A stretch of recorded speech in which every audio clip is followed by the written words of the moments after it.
Ngayong araw ay magluluto tayo ng saging na saba at gagataan natin ng niyog guys.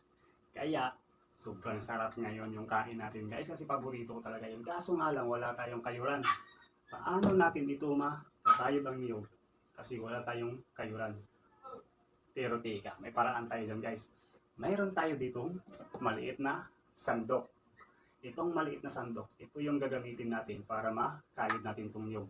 Kaya ano pa natin guys? Tara, let's go! Hello mga idol, for today's vlog mga idol ay magluluto tayo ng saba.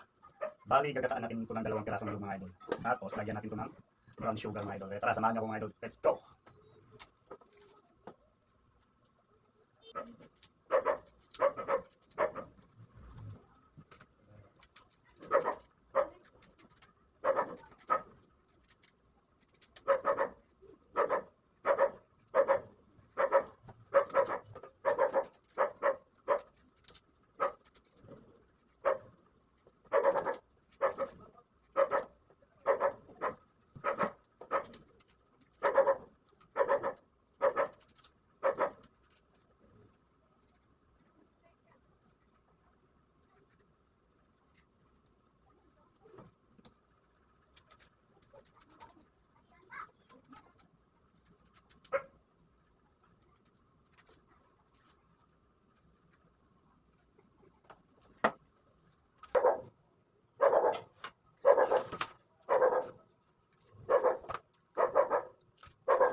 At dahil mga idol ay wala tayong kayuran, wala tayong ibang choice kung ito lang talaga ang gagawin natin mga idol.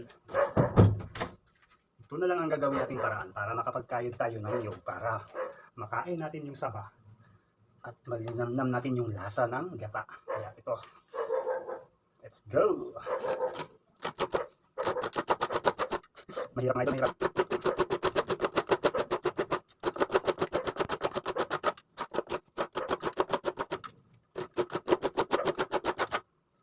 Mahirap ka. Huwag yan sana kung may kawayan, pwede kawayan itong gagamitin.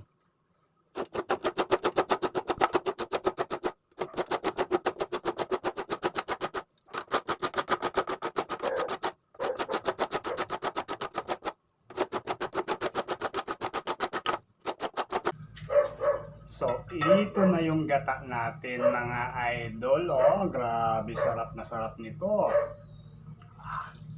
Nilalaway na ako nagagata pa lang nga. Sobrang tulog na yung laway ko. Yan. Siyempre, titigil natin na konti.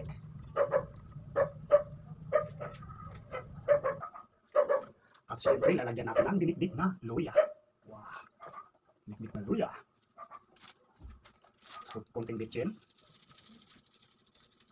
Konting bitchin.